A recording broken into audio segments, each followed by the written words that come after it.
se lanzó Timochenko a la presidencia sin haber pasado por la justicia, sin haber aclarado qué responsabilidad tuvo en todos los crímenes de las FARC, sin haber contado la verdad y sin haber hecho nada para decirle a todas las víctimas del país: oigan, lo sentimos mucho, vamos a hacer lo posible por ganarnos su confianza. Perdón, nada, maricas, que es nada.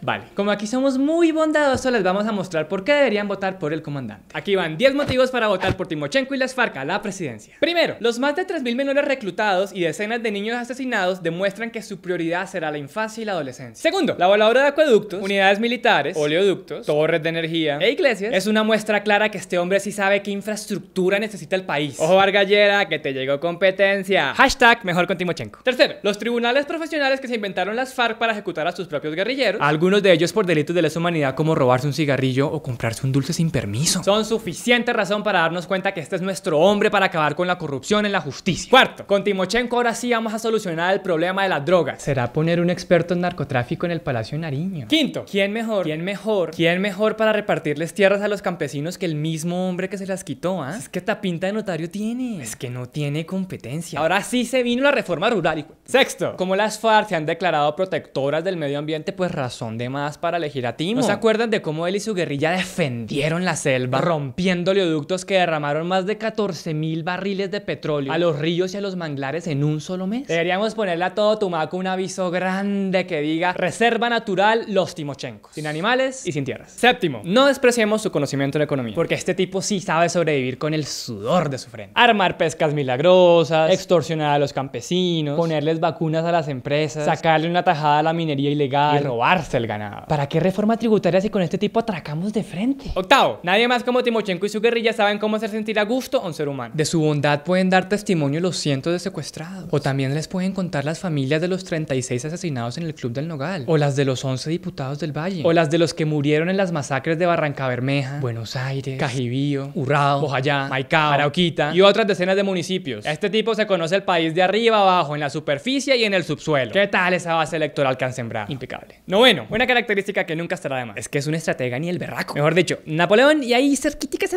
Timochenko. Porque se la pasó en la selva dando bala por años sin lograr nada. Y ahora quiere pasar a la casa Nariño como si nada. Es la típica estrategia de: yo sé que hice algo malo, pero pues miremos a ver si nadie se da cuenta. ¿Cómo habrá aprendido Timochenko en la selva las mismas estrategias de los políticos colombianos? Esta pregunta deberían responderla en la JEP, o sea, por allá en el año 2150. Décimo, hay que elegirle a la presidencia porque tenemos que agradecerle por todo. Si no me creen, escuchen a Imelda hasta su fórmula vicepresidencial. Hay que agradecerles el gesto, agradecerles que hubieran dejado las armas. Darles las gracias. Darles las gracias. De verdad, darles las gracias. ¡Listo! Gracias por quitarnos el fusil de la frente, a ver si por fin podemos hablar como adultos. Y otra cosa, bienvenidos a la democracia. Pero no olvidamos, y nunca más les vamos a tener miedo.